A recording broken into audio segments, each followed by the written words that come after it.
Imagine olhar para o céu e vê-lo se quebrar em pedaços.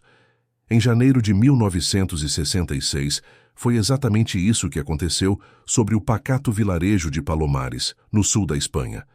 Para os moradores, a vida era simples, ditada pelo ritmo lento do mar.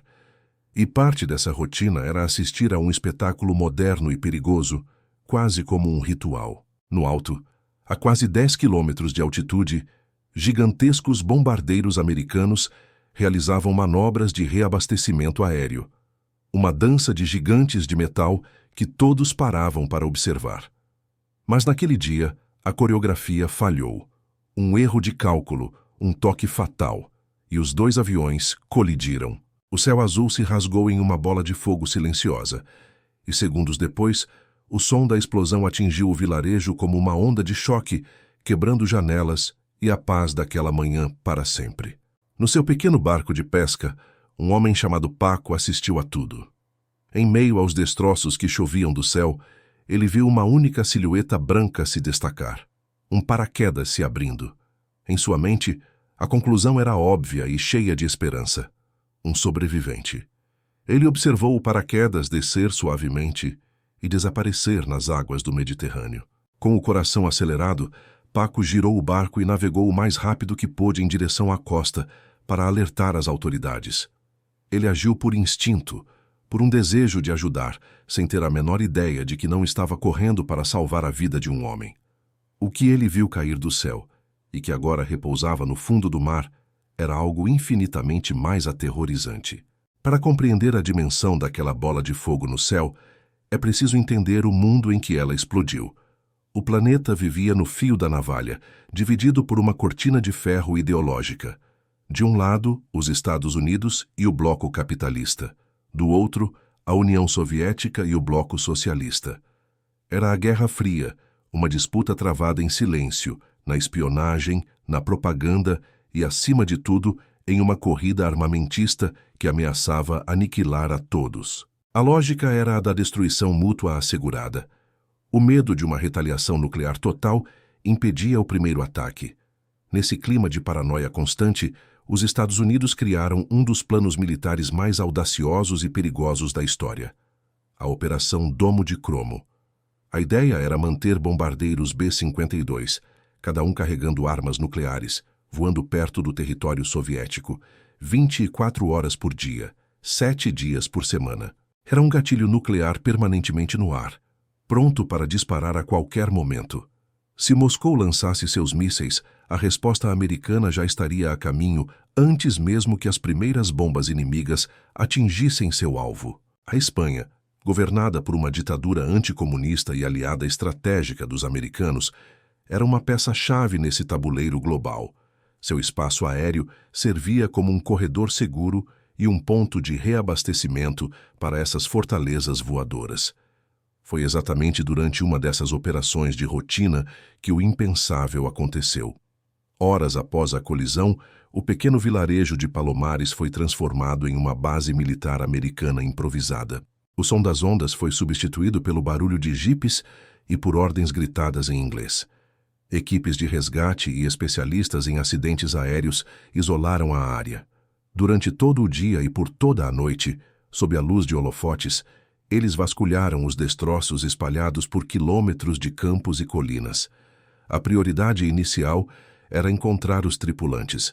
Alguns foram resgatados com vida, outros não tiveram a mesma sorte. Mas enquanto a busca por sobreviventes terminava, outra contagem, muito mais secreta e urgente, começava. Os oficiais analisavam os destroços do B-52 não apenas para entender a causa do acidente, mas para verificar sua carga.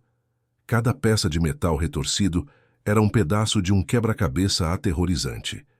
E à medida que as peças se encaixavam, a expressão nos rostos dos comandantes se transformava de preocupação em puro pavor. O relatório final, enviado em código para Washington, confirmou o pior cenário possível. Aquele avião não carregava uma carga qualquer. Ele transportava 4 bombas termonucleares. E agora, todas as 4 estavam perdidas em algum lugar daquele pedaço de terra e mar da Espanha. É preciso entender que uma bomba termonuclear não é uma arma comum. É a força de um sol contida em um invólucro de metal. Sua explosão não é medida em toneladas, mas em megatons. Apenas uma das bombas perdidas em Palomares era dezenas de vezes mais poderosa que a que transformou Hiroshima em cinzas e sombras. Se detonasse, o vilarejo, suas casas, suas plantações e suas pessoas seriam instantaneamente vaporizados. A explosão criaria uma cratera de quilômetros e a onda de calor incineraria tudo em seu caminho. Com essa realidade apocalíptica em mente, o exército americano desceu sobre Palomares com força total. Centenas de soldados e cientistas, equipados com contadores Geiger e mapas detalhados, começaram uma busca desesperada por cada metro quadrado de terra. A tensão era palpável. Cada pedra virada, cada arbusto inspecionado, era feito com o medo do que poderiam encontrar. E por um breve momento, a sorte pareceu estar do lado deles. A primeira bomba foi localizada no leito seco de um rio. Para o alívio de todos, ela estava praticamente intacta. Seu paraquedas de segurança havia funcionado perfeitamente, garantindo um pouso suave. Um suspiro coletivo de alívio ecoou entre o comando. Uma a menos, faltavam 3. Mas a sorte é um recurso que se esgota rápido em uma crise. Horas depois, uma patrulha encontrou algo que gelou o sangue de todos. Uma cratera fumegante no meio de um campo de tomates.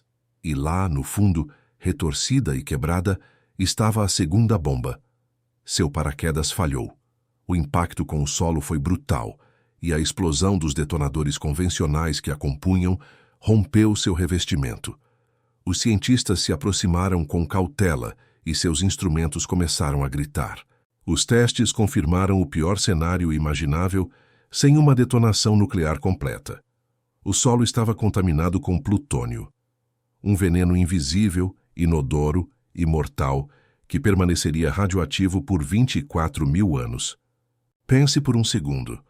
O que você faria se descobrisse que o solo onde você vive foi contaminado por um veneno que vai permanecer ali por milhares de anos? Deixe sua resposta nos comentários. Eu quero saber o que vocês pensam. Essa é uma pergunta que força a gente a encarar nossos maiores medos. E é por isso que apenas os escolhidos clicarão no botão vermelho de inscrição abaixo. Eles entendem que conhecimento é a única arma contra o invisível.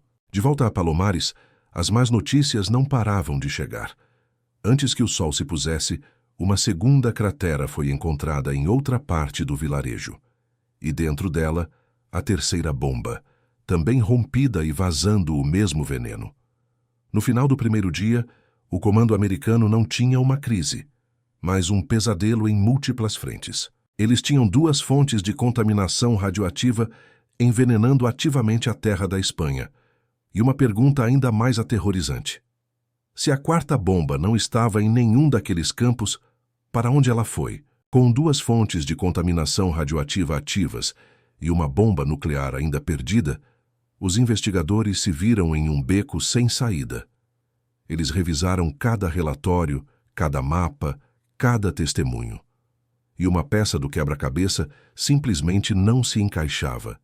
A história do pescador Paco. Ele jurou ter visto um paraquedas descendo sobre o mar, mas todos os tripulantes dos aviões, vivos e mortos, já haviam sido encontrados em terra. A lógica militar, fria e implacável, levou a uma única e terrível conclusão.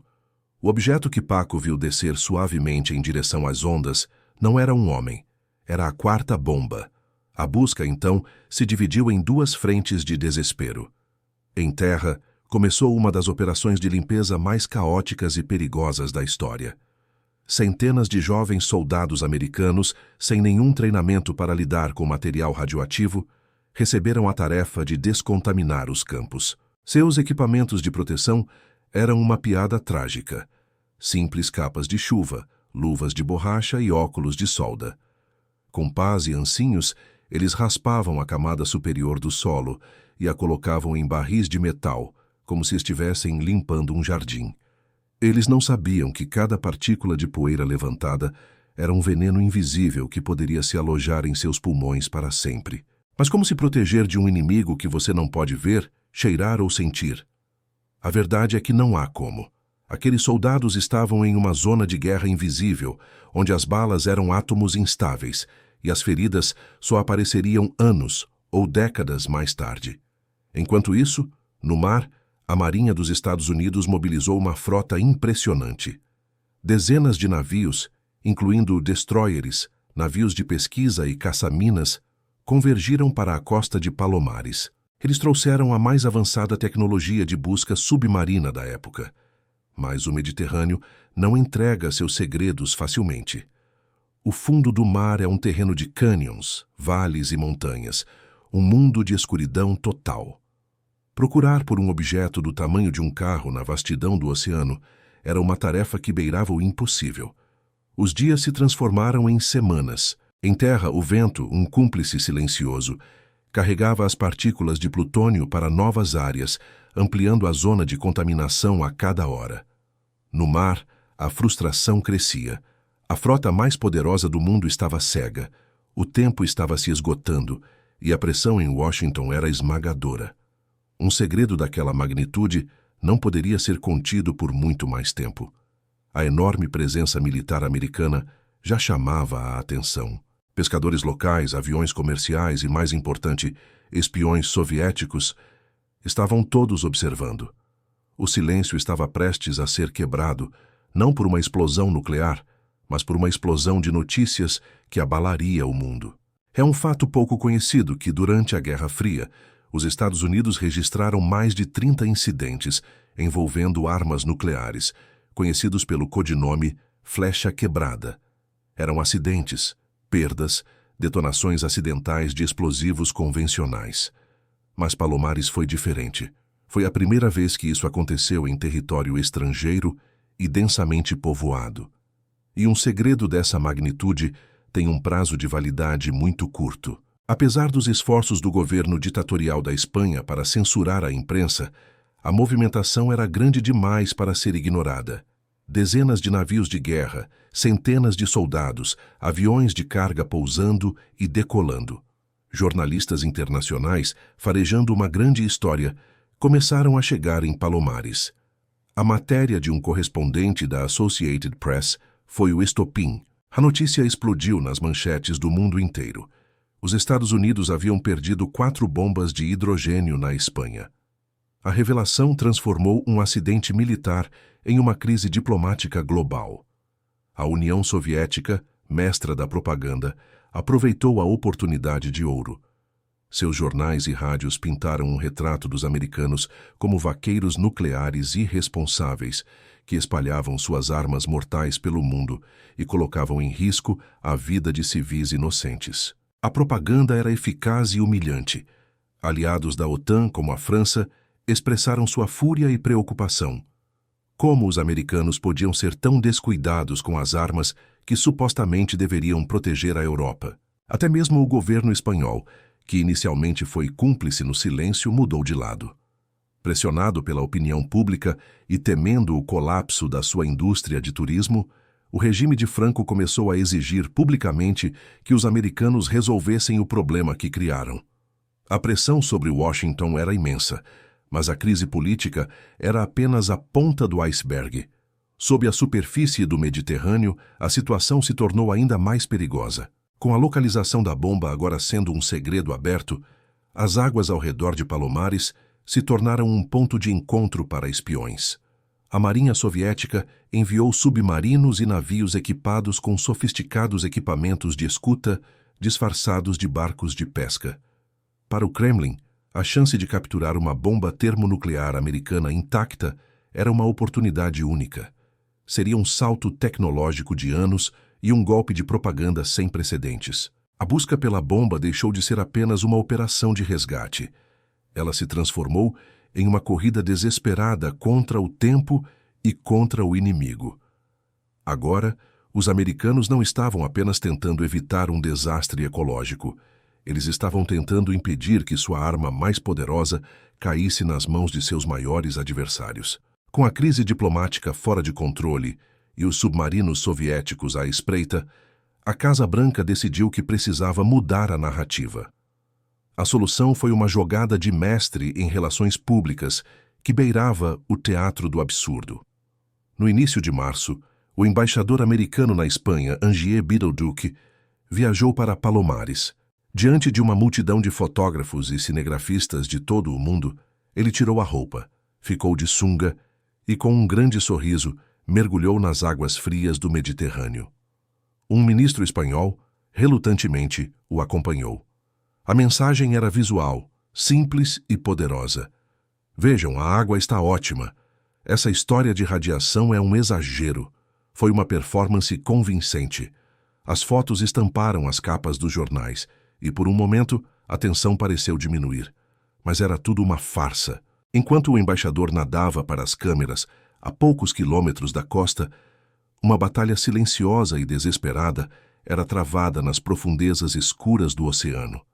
A esperança da marinha americana já não estava mais nos grandes navios ou nos milhares de homens. Ela estava depositada em uma máquina pequena, desajeitada e revolucionária. O Alvin. O Alvin era um pequeno submersível de pesquisa, com espaço para apenas 3 pessoas, projetado para explorar o fundo do mar. Lento e frágil, ele era a única ferramenta capaz de fazer o que a frota inteira não conseguiu: ver. Diferente dos sonares que apenas criavam ecos abstratos, o Alvin podia descer até o leito do mar e transmitir imagens em tempo real para a superfície. Por semanas ele realizou mergulhos metódicos, varrendo o fundo do oceano em um padrão de busca frustrante, como um cortador de grama em um campo de futebol infinito e escuro. Então, no dia 15 de março, quase 2 meses depois do acidente, a monotonia foi quebrada. O sonar do Alvin detectou um objeto com o formato e o tamanho corretos. A equipe na sala de controle do navio-mãe prendeu a respiração. Lentamente, o pequeno submarino se aproximou do alvo. As luzes do Alvin cortaram a escuridão e iluminaram uma forma familiar, parcialmente coberta por um paraquedas branco. Não havia dúvida. Era ela. Um grito de euforia ecoou pela sala de controle. Eles a tinham encontrado. A 4ª bomba estava localizada, a 780 metros de profundidade. Mas a celebração durou apenas alguns segundos. Quando a câmera do Alvin se ajustou, a imagem completa revelou uma verdade aterrorizante. A bomba não estava repousando tranquilamente no fundo do mar. Ela estava precariamente equilibrada na beira de uma encosta submarina quase vertical, com uma inclinação de 70 graus. Um toque, uma vibração. A menor perturbação poderia fazê-la deslizar para um cânion com mais de 3.000 metros de profundidade, onde seria perdida para sempre. O alívio de encontrá-la foi imediatamente substituído por um pavor ainda maior. Achar a bomba tinha sido a parte fácil. O verdadeiro pesadelo estava prestes a começar. Recuperar uma bomba de hidrogênio do fundo do mar já é uma tarefa de complexidade extrema. Recuperá-la enquanto ela está equilibrada na beira de um precipício submarino é algo que beira a ficção científica. A inclinação de 70 graus da encosta significava que a gravidade era a maior inimiga. Qualquer erro seria fatal e permanente. A primeira tentativa de resgate foi um exemplo perfeito disso. Um veículo submarino operado por controle remoto, chamado Curve, foi enviado com a missão de prender um gancho nas cordas do paraquedas da bomba. A aproximação foi feita com uma lentidão agonizante. Cada comando enviado da superfície era calculado ao milímetro.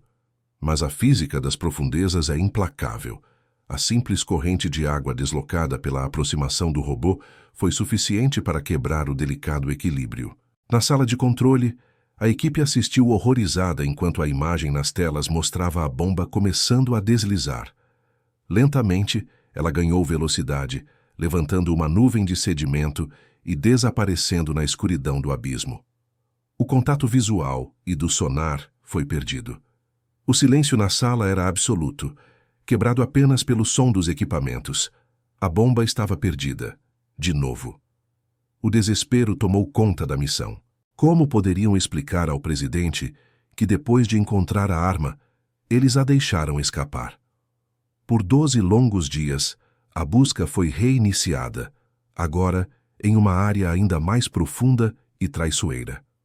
A sorte, ou talvez a persistência, sorriu para eles mais uma vez. A bomba foi localizada novamente, desta vez a 880 metros de profundidade, Felizmente, em um terreno um pouco menos inclinado. Eles teriam uma segunda chance e não poderiam desperdiçá-la. Uma nova tentativa foi montada, desta vez com 3 linhas de resgate separadas, para garantir que, se uma falhasse, as outras pudessem segurar a carga. O robô Curve desceu novamente. Com uma precisão cirúrgica, ele conseguiu prender os 3 ganchos nas cordas do paraquedas. Um suspiro de alívio percorreu a equipe. Parecia que, finalmente, o pesadelo estava acabando. O comando para içar foi dado. Os cabos começaram a se esticar, mas então o impensável aconteceu. A tensão nos cabos fez com que o próprio robô se movesse, e seus propulsores e braços mecânicos se enroscaram nas mesmas cordas do paraquedas que ele deveria resgatar. A situação passou de crítica para catastrófica. Agora, eles não tinham apenas uma bomba presa no fundo do mar. Eles tinham uma bomba e um robô de milhões de dólares, ambos enroscados em um emaranhado de cabos e cordas a quase 1 quilômetro de profundidade. Qualquer tentativa de puxar com força poderia rasgar o paraquedas e soltar a bomba, ou danificar o robô e causar um curto-circuito. Eles estavam em um impasse. Como se resolve um nó a 880 metros de profundidade quando as peças do quebra-cabeça são uma arma de destruição em massa e sua única ferramenta de resgate?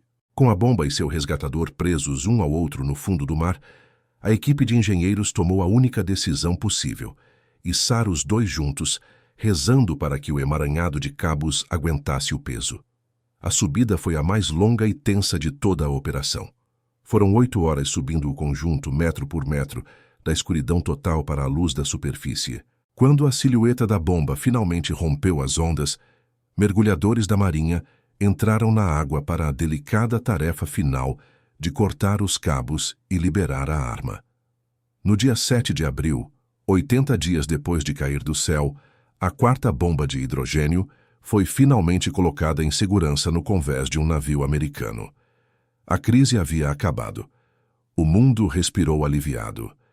Mas é fundamental entender o que foi evitado por pura sorte e perseverança. Se apenas uma daquelas 4 bombas tivesse detonado, a história do século XX seria diferente.